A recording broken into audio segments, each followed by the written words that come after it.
দিন পরে এই একটা ব্যাপারে অন্তত আমি সুপারকে একটা সঠিক সিদ্ধান্ত নিতে দেখলাম। উনি যে ওখানে স্পটে দাঁড়িয়ে বললেন যে তদন্ত হবে, এটা কিন্তু সিচুয়েশনটাকে অনেকটা নর্মাল করে দিয়েছে। আদারওয়াইজ কিন্তু আমার মনে হয় it could have been wars. নিন। Thank you sir. তবে আমার মনে হয় এটা সুপারের একটা চাল। এই কথা কেন বলছেন? Because this is not the first instance. এর আগেও ঘটনা ঘটেছে। পেশেন্ট পার্টি হয়তো হাসলি ব্যাপারটাকে টেক আপ করেনি, কারণ প্রিয়জনের শোক সামলে ওরা ঝামেলা জড়াতে চায়নি। হ্যাঁ, কিন্তু তার জন্য তো সুপারকে দায়ী করতে পারি না আমরা। না না, আমি সুপারকে দায়ী করছি না।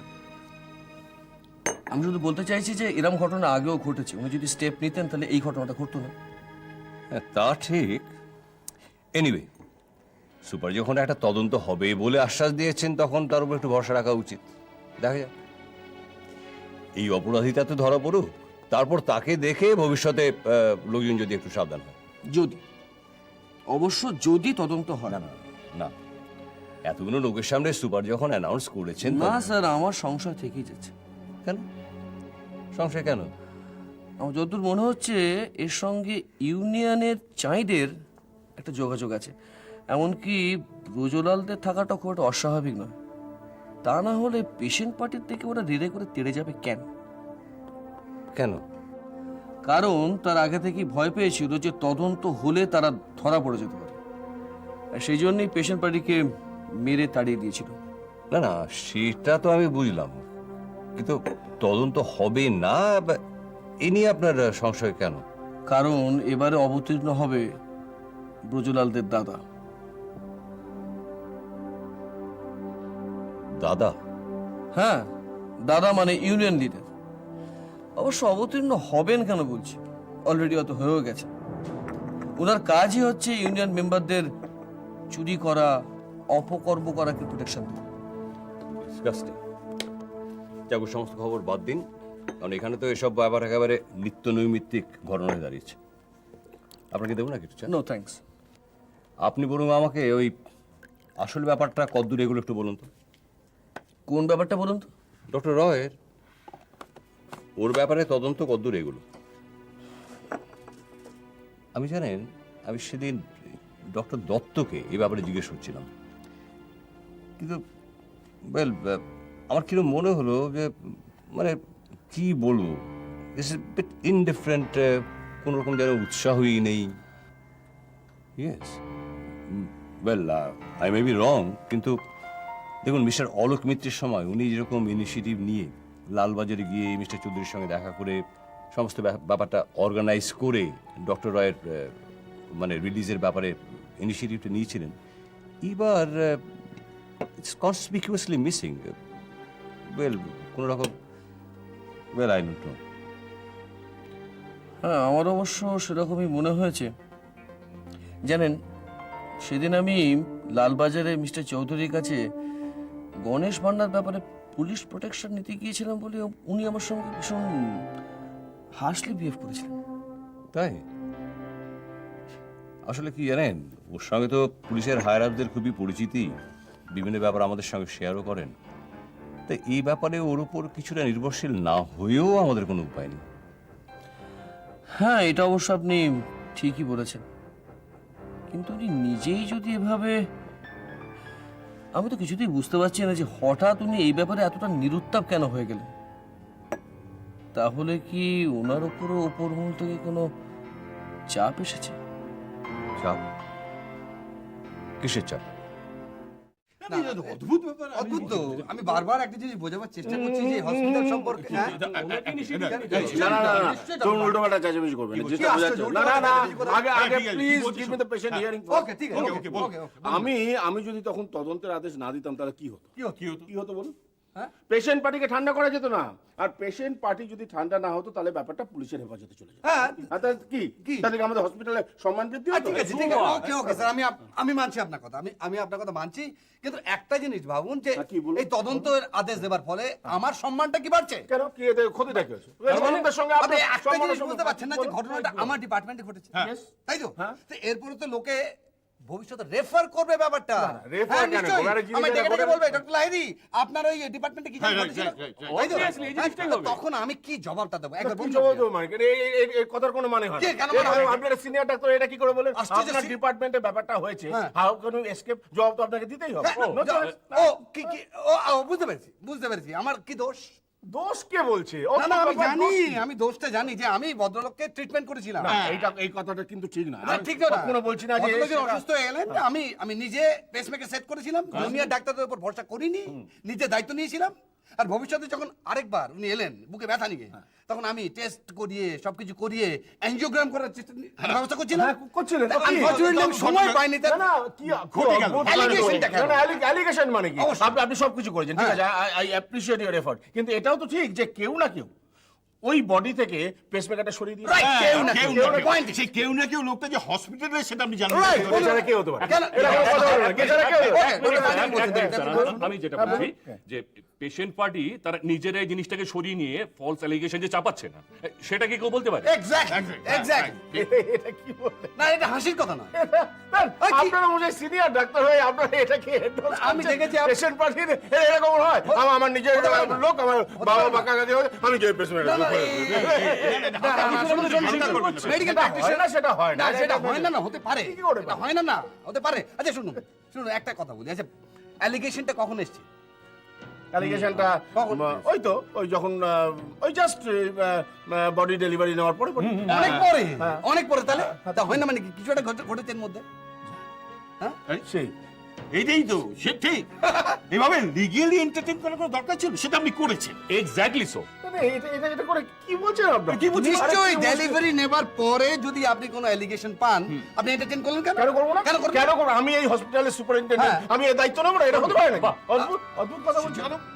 আমি এই দায়িত্ব নেবো না? বাহ বাবা, কিন্তু এটা তো আপনার ইনশিওর করা দায়িত্ব যে আমরা মানে সিনিয়র ডাক্তাররা যাতে কোনো রকম ভাবে এফেক্টেড না হয়ে হ্যাঁ, কিন্তু আপনি তো তদন্তের আদেশ দিয়ে তো প্রকারান্তরে এটা স্বীকার করে নিচ্ছে যে হসপিটালে ম্যাল প্র্যাকটিস চলে। না, হ্যাঁ। বর্ধন, না, না, না, না, না, ঠিক না, বলেছেন। না, না, শুনুন, শুনুন, না, শুনুন, senior আপনাকে doctor। ব্যাপারটা জানতে হবে। এই অ্যালিগেশনটা কিন্তু এই প্রথম আসেনি। Yes, এই ধরনের অভিযোগ এর আগেও এই হসপিটালে উঠেছিল, কিন্তু পেশেন্ট পার্টি যথেষ্ট চাপ সৃষ্টি করতে পারেনি বলে ব্যাপারটা ধামাচাপা পড়ে গেছে। বাবা কি দেন পয়েন্ট স্যার, আমি বলতে চাইছি যে এই ব্যাপারগুলোর মধ্যে সত্যি ছিল না। কি সত্যি? এই আগের যে ঘটনাগুলো আপনি বললেন তার মধ্যে সত্যি ছিল না বলে তো ব্যাপারটা দাঁড়ায়নি। আমাদের এই স্পন্দন হসপিটালে বদনাম করবার জন্য কেউ না কেউ কমপ্লেনটা করেছে। অবশ্যই রাইট ডক্টর। কি মুশকিল, কেন এরকম ম্যালাফায়ার নিয়ে করবে বলুন তো লোকে? কি এনিওয়ে কি কথা বলবো, আমি আর কথা পরিষ্কার জানি হ্যাঁ, বলুন, বলুন। আপনি এই তদন্তের আদেশ দেওয়াটা বন্ধ করুন। আমি কিন্তু বলছি দেখুন ভবিষ্যতে কিন্তু হ্যাঁ আমরা তো সিনিয়র, আমাদের কথা একটু শুনবার চেষ্টা করুন স্যার। স্যার এটা কিন্তু আপনাকে করতেই হবে। কি হয়? একটা কথা ভেবে দেখুন। একটা কথা, আমরা বিশ্বাস করি না যে আমাদের স্পন্দন হসপিটালে অসৎ এরকম কোনো কর্মী আছেন যিনি এরকম ইনহিউম্যান কাজ করতে পারেন। ওকে না, ডক্টর না ডক্টর ডক্টর না, এটা আপনাকে ডক্টর লাইড, ডক্টর বর্ধন, ডক্টর পান্ডে, আমি বলুন। বলুন। আচ্ছা ঠিক আছে, আপনারা সবাই মিলে বলছেন, আমি আপনাদের সম্মান রক্ষার্থে ব্যাপারটা রিকনসিডার করছি। ওকে থ্যাংক ইউ এইটাই তো চাইছি, তবে স্যার। একটা জিনিস বলছি, যেটুকু পারবো আমি বলছি, যেটুকু পারবো না সেটাও বলে দিচ্ছি। ব্যাপারটা কিন্তু সিএম অবধি চলে গেছে। ঠিক আছে স্যার। অতএব যা হবে, হ্যাঁ। ডিসিশন যা হবে কিন্তু ওই লেভেল থেকে হবে। কিন্তু আমরা আপনার উপর ভরসা না, ঠিক আছে, আমার দিক থেকে আমি চেষ্টা করছি, এবং সেটা কিন্তু আপনাদের কথা। ওকে ওকে, ওকে ওকে স্যার। আপনার পার্ট থেকে একটা ইনিশিয়েশন থাকলেই হবে sir. Thank you thank you. Thank you ধন্যবাদ।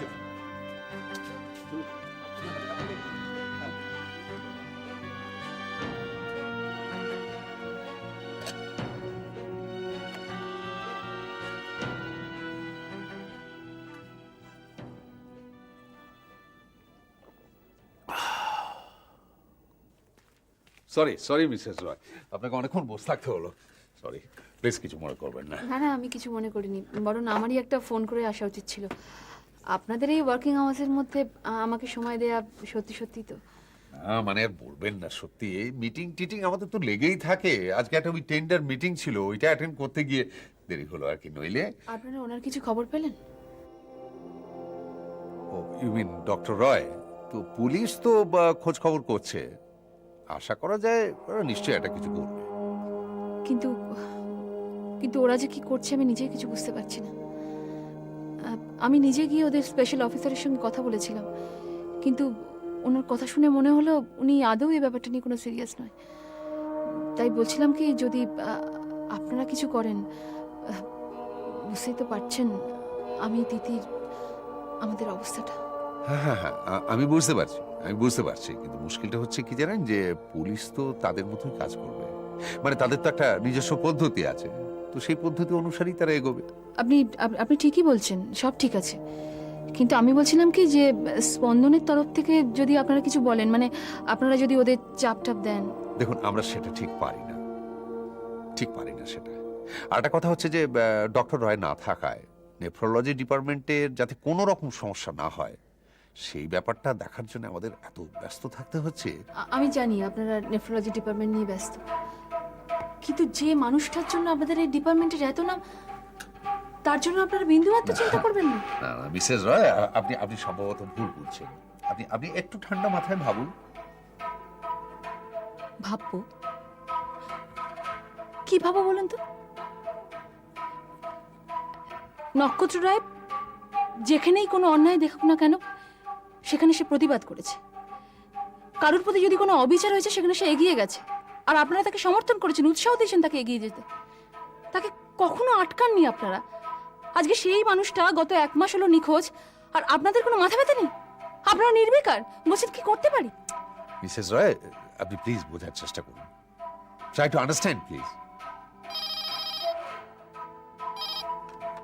হ্যালো, হ্যাঁ হ্যাঁ হ্যাঁ, ওকে, আসছি, আমি আসছি, ওকে। মিসেস রয়, আমি বলছিলাম কি, বুঝেছি, আমি সবকিছু বুঝতে পেরেছি। আমার কথা শুনে সময় নষ্ট করার জন্য ধন্যবাদ।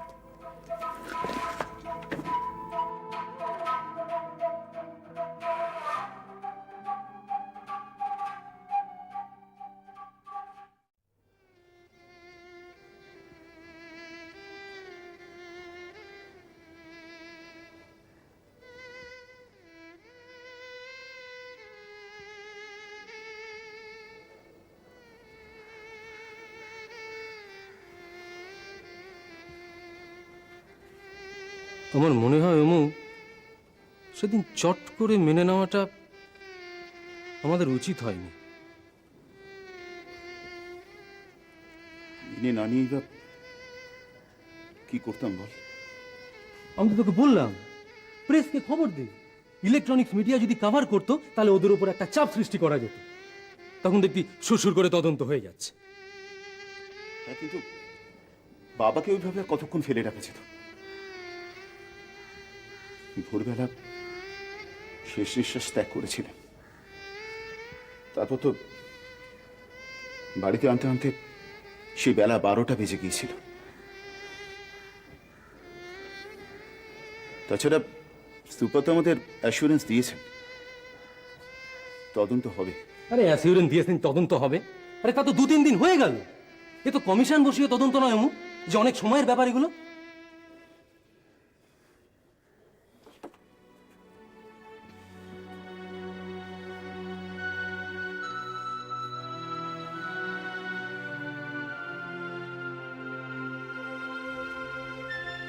এসব আবার করতে গেলেন কেন মাসিমা? ওই একটু লেবু জল করে নিলাম, খেয়ে নে। আপনি একটু বসুন মাসিমা। না বাবা, বসবো না, যাই ওখানে। আরে সুমন্ত, তুই একটু অমুকে বুঝিয়ে বল তো। আমি বলেছি শ্রাদ্ধে অত ঘটা করে কি হবে, ওই ভারত সেবাশ্রম সংঘ কিংবা ওই চৈতন্য মঠে সেরে এলেই হবে। সামান্য টাকার বিনিময়ে ওরা সব ব্যবস্থা করে দেয়। খুব ভালো কথা ভেবেছেন মাসিমা, এখন তো অনেকেই এটা করছে। এমনিতেই তো মানুষটার অসুখে অনেক খরচা হয়ে গেছে, অমুরও অনেক ধার দেনা হয়েছে। মানুষটাই যখন নেই, তখন ওই দেনা করে ঘটা করে লোক খাইয়ে কি হবে? একদম ঠিক কথা বলেছেন মাসিমা, একদম ঠিক কথা। আমি তো বুঝতে পারছি না অমু, এতে আপত্তি করার কি আছে? আপত্তি তো আমি করছি না, আমি ভাবছি যে আত্মীয় স্বজনরা ব্যাপারটাকে কিভাবে নেবে আর কি। আত্মীয় স্বজনের কথা ভাবলে চলবে? আমাদের সামর্থ্য নেই তাই ব্যবস্থা করিনি, এতে আর বলার কি থাকতে পারে? একদম ঠিক কথা মাসিমা। আরে তেমন হলে ওই শ্রাদ্ধের দিনে একটা বিশেষ সময় মেসোমশাই স্মৃতিতর্পণের ব্যবস্থা করে দেবো আমি। সেই সময় দরকার হলে পাড়া প্রতিবেশী, আত্মীয় স্বজন ওনাকে ফুল দিয়ে শ্রদ্ধা জানিয়ে যাবে, ব্যাস। আমি অমুকে অনুমতি দিয়েছি, ওর যদি ইচ্ছে না করে তাহলে ন্যাড়াও হতে হবে না, অন্তরে ভক্তি থাকলেই হবে। মানুষটা তো এসবে বিশ্বাসও করতেন না, ওর জন্য কেউ কষ্ট পাক সেটা উনি চাইতেন না। কাজে এসব করে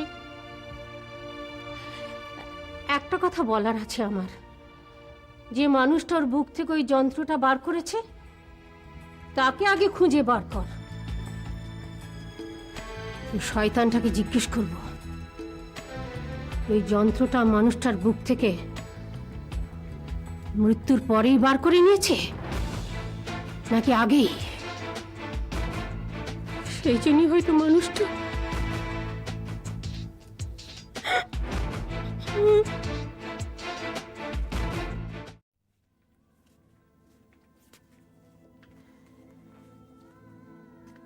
ও মা, তুই এখনো বাইরের কাপড় চেঞ্জ করিসনি?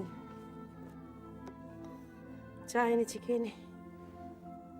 উফ, কি গরম রে। কোথায় গেছিলি আজকে? স্পন্দনে ওদের ডেপুটি সুপার ডক্টর দত্তর সঙ্গে কথা বলতে। কি বললেন?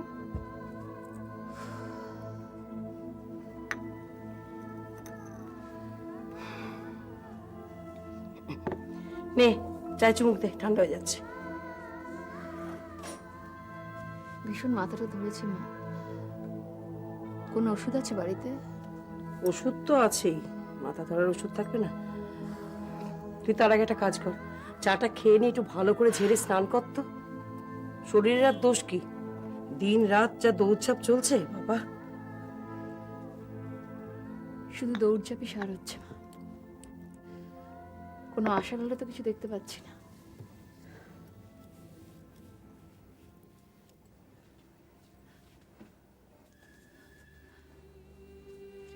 আমার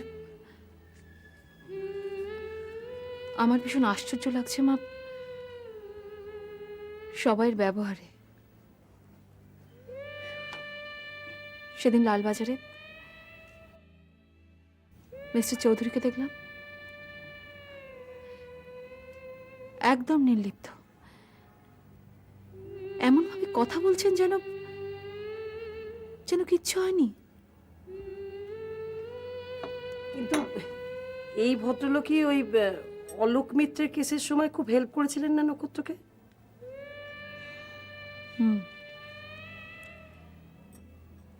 সেই জন্যই তো অনেক আশা নিয়ে ওনার কাছে গেছিলাম, কিন্তু ওখানেও যে ওরকম।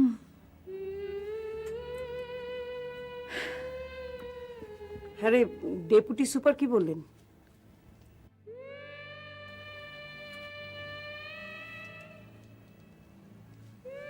একই রকম, সবাই একরকম। একটা লোক যখন সবার চোখের সামনে থাকে তখন তাকে নিয়ে মাতামাতি করে, আর লোকটা যখন চোখের আড়াল হয়ে যায় তখন কেউ তাকে নিয়ে ভাববার টাইমই পায় না। সবাই ব্যস্ত থাকে নিজের কাজ নিয়ে, নিজেকে নিয়ে। নেই, ঠান্ডা হয়ে গেল।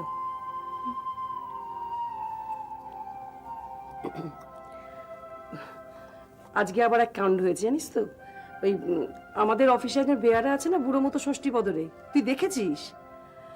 ও থাকে ওই উত্তরপাড়ার ওদিকে, কোথায় জানলি? বলছে ওদের বাড়ির কাছে নাকি এক ফকির বাবা এসেছে। তো সেই ফকির বাবার নাকি অদ্ভুত ক্ষমতা, ওই শুধু শুনেই বলে দিতে পারবে যে যদি কেউ হারিয়ে টারিয়ে গিয়ে থাকে সে কোথায় আছে, কেমন আছে। মা, আচ্ছা তুমিও কি ওরকম?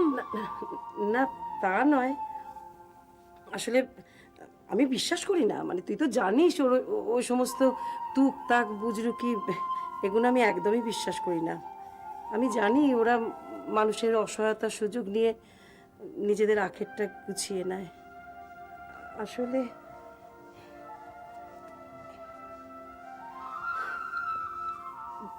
যা যা তুই ফ্রেশ হয়ে নে তো।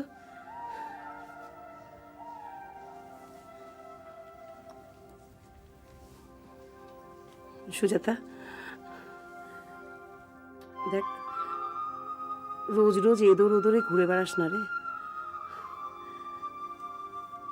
নক্ষত্র ফিরে আসবে। তুই আমার কথা শোন, ও তো কোনোদিন কারো কোনো ক্ষতি করেনি, কেউ ওর কোনো ক্ষতি করতে পারবে না। ঠিক ফিরে আসবে, দেখবি ঠিক ফিরে আসবে।